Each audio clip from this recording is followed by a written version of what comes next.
Welcome to the marvelous land of Oz. I'm Mardell, and I have another Oz adventure to share with you. We're off to see the wizard in Dorothy and the Wizard in Oz by L. Frank Baum. Chapter 1. The Earthquake.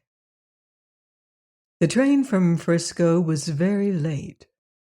It should have arrived at Hugson's Siding at midnight, but it was already 5 o'clock, and the gray dawn was breaking in the east when the little train slowly rumbled up to the open shed that served for the station house.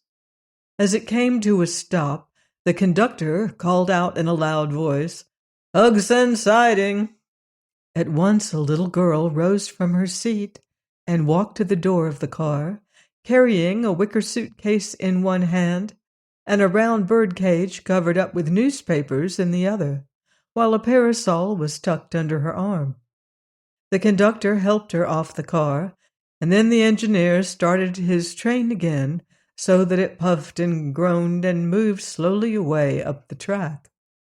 The reason he was so late was because all through the night there were times when the solid earth shook and trembled under him, and the engineer was afraid that at any moment the rails might spread apart and an accident happen to his passengers, so he moved the car slowly and with caution. The little girl stood still to watch until the train had disappeared around a curve. Then she turned to see where she was. The shed at Hugson's Siding was bare save for an old wooden bench, and did not look very inviting. As she peered through the soft gray light, not a house of any sort was visible near the station, nor was any person in sight.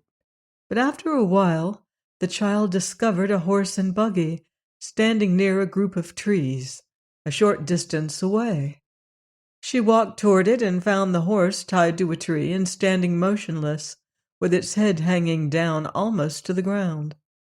It was a big horse, tall and bony, with long legs and large knees and feet.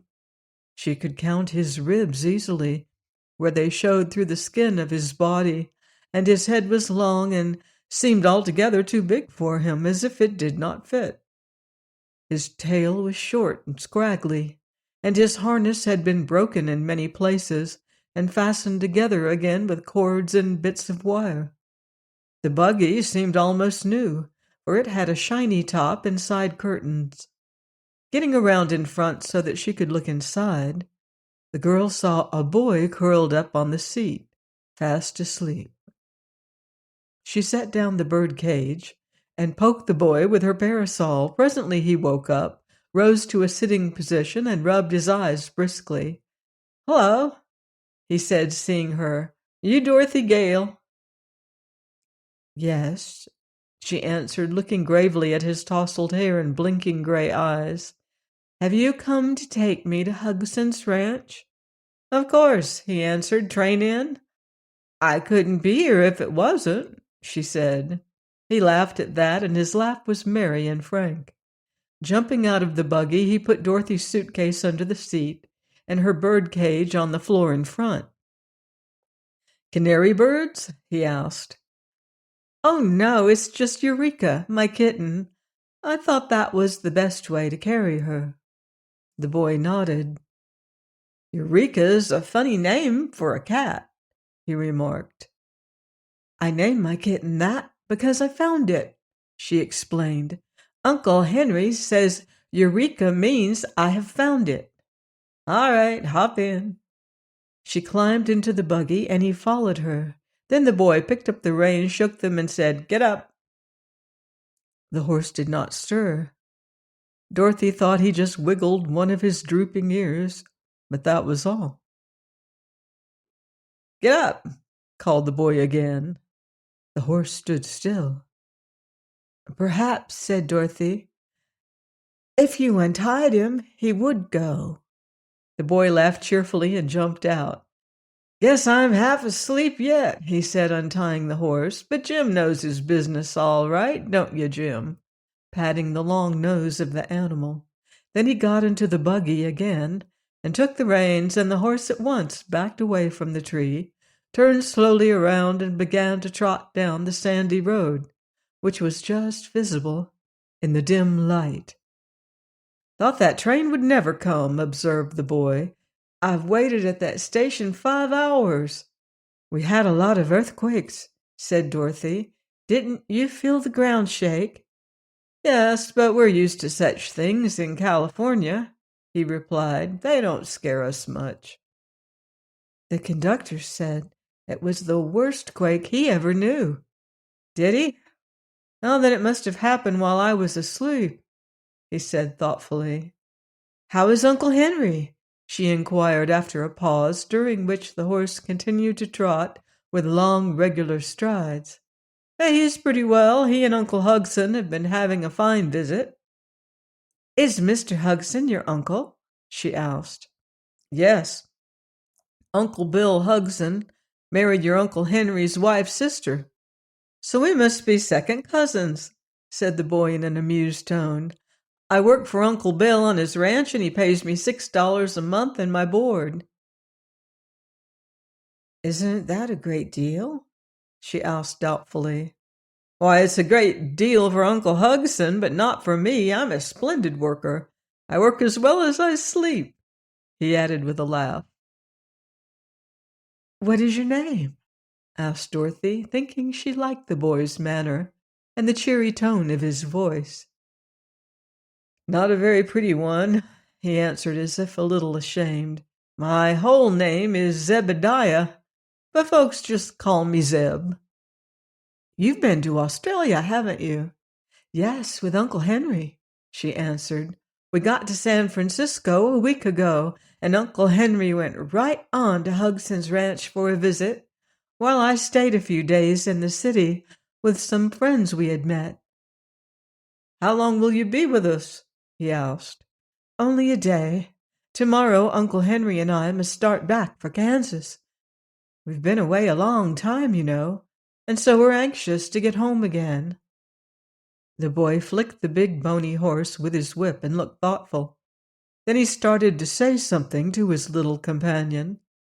But before he could speak, the buggy began to sway dangerously from side to side, and the earth seemed to rise up before them. Next minute there was a roar and a sharp crash, and at her side Dorothy saw the ground open in a wide crack and then come together again. "Goodness!" she cried, grasping the iron rail of the seat. "What was that?" "That was an awful big quake," replied Zeb with a white face. "It almost got us that time, Dorothy." The horse had stopped short and stood firm as a rock. Zeb shook the reins and urged him to go, but Jim was stubborn. Then the boy cracked his whip and touched the animal's flanks with it, and after a low moan of protest, Jim stepped slowly along the road. Neither the boy nor the girl spoke again for some minutes. There was a breath of danger in the very air, and every few moments the earth would shake violently.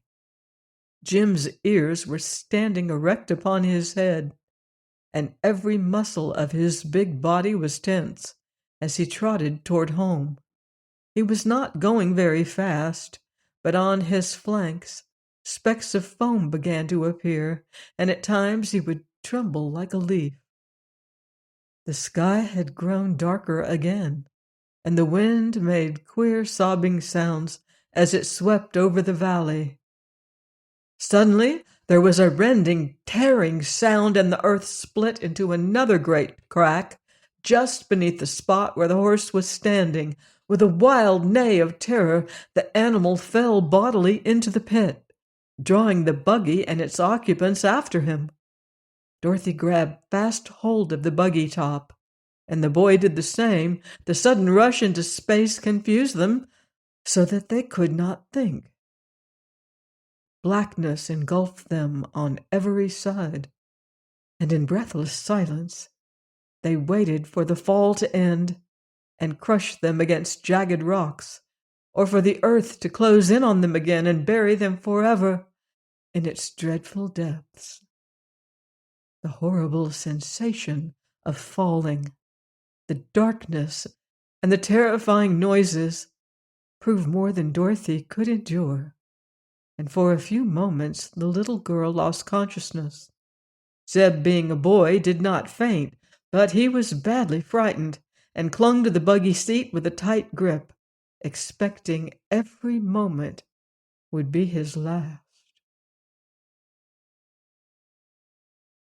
Well, they're in trouble now. Please join me next time on the marvelous land of Oz. Find out what happens next. Goodbye for now. See you in Oz.